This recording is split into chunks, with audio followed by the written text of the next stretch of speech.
በቸርነት በእምነት በክብር የታነጽ ፍትሃዊ ፍርድ አዋቂ ባበውቁና ግፍ ሰፋሪ ባበው ስሪት ደም አድራቂ አማራነን ነባር ሕዝቦች ባለ ታሪክ ባለ ገድል ጊዜ አቅንቶን የማንበድል ዘመን ገፍቶን የማንጎድል አብረን የታተርን እንደ አንበሳ የተከባበርን አማራነን ስጡን ሕዝቦች ተዋህደን ተሰልፈን አብረን የታተርን እንደ አንበሳ የተከባበርን አማራነን ስጡን ሕዝቦች ተዋህደን ተሰልፈን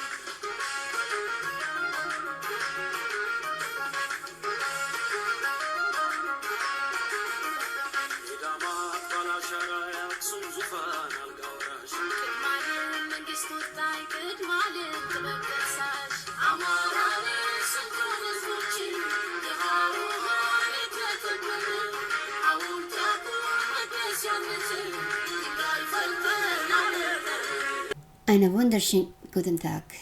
Ich bin Sirgute Selassie. Dies ist Kabausch Media auf dem Sirgute Selassie YouTube-Kanal. Kabausch Media ist eine Internetmedia. Heute die friedliche Demonstration organisiert bei Journalist Herr Abbebe Below. Herr Abbebe Below ist auch eine Artist. Es ist eine Demo, war Oktober 21. 2001 in USA, Washington DC. Der Ehrengast und Redner des Tages Sind Herr Melaku. Lije heißt der traditionelle Ausdruck der königlichen Familie. Sie sind Historiker und Politiker. Sie sind Menschenrechtsaktivist. Sie sind auch Schriftsteller. Sie haben eine sehr starke Rede. Bitte folgen Ihnen. Es ist sehr stark, sehr stark. Ethiopia, Haile Selassie I, was deposed in a violent coup, and Ethiopia's 3,000-year-old monarchy, toppled by a communist military mob, came to an abrupt end. Important officials and members of the royal family were executed, imprisoned, and exiled. For 17 years, following the coup, Ethiopia was ruled by a violent communist regime, the Derg, that attempted to change the long-standing values and structure of the country, resulting in the massacre of many. At that same time, rebels and ethno-nationalists who opposed the regime for power rose up, launching guerrilla warfare against the communist regime and amongst themselves. The most significant of these rebels, the TPLF, Tigray People's Liberation Front, declared in its manifesto that the Amhara, whom it viewed as its political enemies, were to be eradicated in order to create an ethno-state that it called Greater Tigray at the peril of Ethiopia. In 1991, when the communist Derg, upon the breakup of its most important ally, the USSR, was brought down, the TPLF, which had been at war with the Derg for its own power, changed its strategy and immediately replaced the Derg, entering the capital city, Addis Ababa.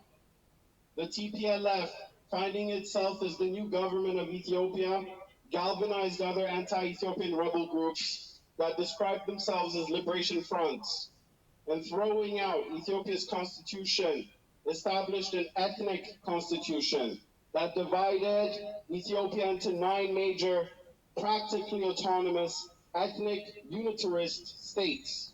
The system under this new constitution became to be known as Zenawism or ethnic federalism. But it was no true federalism at all. It was the formation of ethnic unitarist bastions that had no tolerance for diversity or the existence of ethnic others in their arbitrarily appointed ethnic territories. The Amhara people, who were viewed as the central entity for the perseverance of Ethiopia's former unity, were accused of being historically dominant and chased out of several of the newly created ethnic states. At the advent of the TPLF and its ethnic constitution, millions of Amharas began to experience genocidal attacks. Massacres took place sporadically, and countless Amharas were displaced in the millions from various regions. In the midst of this phenomenal eruption of crimes against humanity, the TPLF was attaining its long-dreamed goal.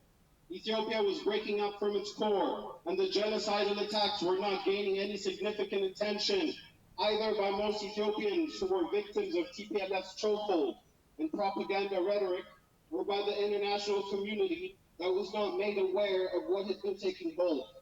After nearly 3 decades of Ethiopia's slow disintegration, prolonged poverty and ethnic politics, as well as the Amhara people's unceasing suffering, silent genocide, mass internal displacements, and their complete ostracization from any level of significant power, among many other great crimes against humanity, the growing outrage birthed the people's resistance, and TPLF would be replaced by Abiy Ahmed, who himself had come from within it, but promising to change the course of history and swearing by the name of Ethiopia in its restoration. But unfortunately, after Abiy Ahmed's advent, the suffering of the Amhara worsened immediately. Atrocious massacres and genocidal attacks targeting the Amhara people intensified even more, and Amharas began to be killed and chased out of several regions, especially in Oromia, Walqait, annexed into West Tigray and Benshangul, where innocent Amharas, women, children, and poor farmers were slaughtered in mass in broad daylight with machetes in the cruelest of manners. It was as though there was no government and nobody to protect them. Piled up bodies would be buried in mass graves using bulldozers, with photographs of the dreadful events eerily reminiscent of Nazi Germany's Jewish Holocaust surfacing on social media. To better understand the parallel, it is worth noting that the Amhara people of Ethiopia are a Semitic-speaking people of Afro-Asiatic ancestry who have a history of biblical origin and a language, Amharic, that's in the same lingual family group as Hebrew and Arabic. And some anti-Amhara ethnic political factions characterize the Amhara as outsiders, despite that Amharas have lived in and built Ethiopia for thousands of years. Entire Amhara towns like Ataye, near the capital city, would be invaded by heavily armed ethnic terrorists committing massacres and burning the towns in attempts to ethnically cleanse the areas. In the region named Benshangul, where Amharas had formerly lived for centuries, Amhara civilians are hunted like wild animals with bows and arrows by ethnic terrorist groups of the region. In Oromia, their bodies are cut into pieces with machetes. In all this, the Abiy Ahmed regime's action, or rather inaction, was a far cry from protecting innocent Amhara civilians or bringing the attacking ethnic terrorist factions and their foot soldiers to justice. On the contrary, military troops and police who were meant to protect the people were removed from areas where the massacres would take place. The outrage and cry for help of the people were falling on deaf ears, and the international community, although beginning to hear of the atrocities, is misled by the loud, blame-shifting rhetoric of the attackers' PR, who are given platforms on global media outlets, as no voices from the Amhara are given platforms to speak out. Following TPLF's massacre of the members of the Northern Command Defense Forces in an attempt to secure power, war broke out between the central government and TPLF. TPLF quickly shaped the image of the war as a war on Tigray and created a portrayal where the Amhara are drawn as being the main perpetrators in a war that is depicted as being a genocide against Tigrayans carried out by Amharas and Eritreans. Immediately, TPLF and its forces known as Samra committed a great massacre at Maikadra, where over 1,000 Amhara civilians were slaughtered and buried in a mass grave. Similar massacres targeting Amharas near the disputed Amhara and Tigrayan borders would take place, such as the Chena massacre of Amharas. But international allies of the TPLF, as well as CNN, which has practically become a factory of deceit, and other similar media, journals, and politicians would demonize the Amhara for the suffering of Tigrayans, completely disregarding the plight and suffering of the Amhara undergoing genocide and famine. International aid that goes to Tigrayans would be, as feared, diverted to support the TPLF, and TPLF's resuscitated forces would eventually invade the Amhara region, causing millions of Amhara civilians to have no access to food and basic necessities. Now, millions in the Amhara region, in northern Wallo, in areas such as Wad Khimra and Lasta, and northern Gondar, are suffering from famine as a direct result of these war crimes. But their cries are falling on deaf ears because of the regime's neglect and the disturbing bias and partisanship of actors in the international community. Hence, we call upon all people who care for humanity and justice to stand for the suffering Amhara people, and we demand President Joe Biden's administration to oppose the massacre of Amharas, and we demand President Joe Biden's administration to expose the crimes that are committed on the Amhara people. We oppose the massacre of the Amhara. We oppose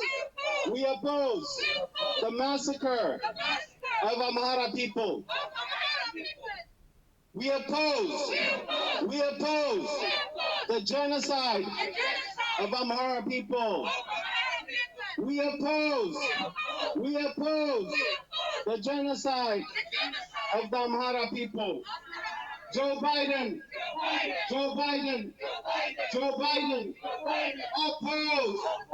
oppose the massacre of Amhara people. Joe Biden, oppose the massacre of Amhara people in Ethiopia. Joe Biden, expose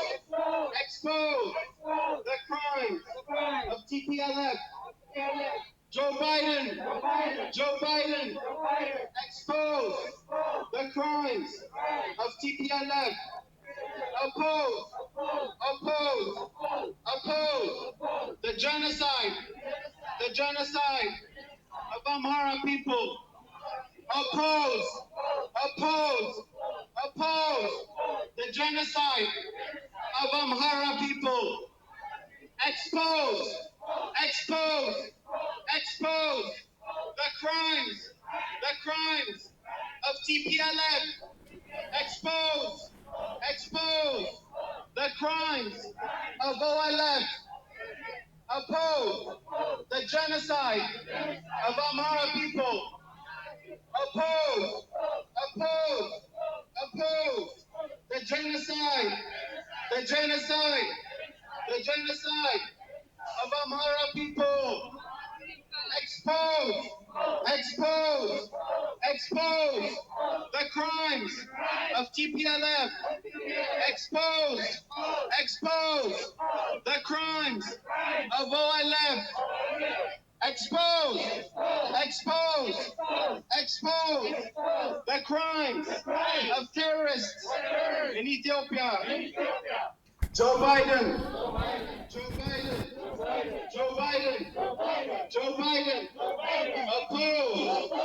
oppose the genocide of Amhara people.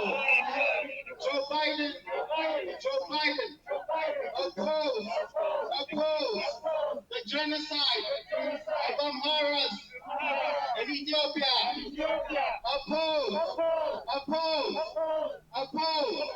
the massacre, the massacre, the genocide, the displacement, of innocent Amharas in Ethiopia. Oppose the genocide of Amharas. Oppose the massacre of Amharas. Oppose the genocide of Amhara people in Ethiopia. Expose the crimes of TPLF, of OLF. Es ist sehr, sehr kraftvoll. Moderator, Journalist Abebe Belau und Herr Uwe Worko. Ich bedanke mich ganzem Herzen. Ich danke euch von ganzem Herzen für eure Unterhaltung. Ich wünsche euch alles gut und bis zum nächsten Mal. Ich danke und liebe euch. አብራችሁኝ ስለቆያችሁ ከልብ አመሰግናችኋለሁ። በሚቀጥለው ጊዜ እስክንገናኝ ድረስ ደህና ሁኑልኝ። ስርጉተ ስላሴ ነበርኩኝ ከስዊዘርላንድ ዊንተርቱር። Ich bin Sirgute Selassie, Switzerland, Winterthur. Ich weiß und Winterthur.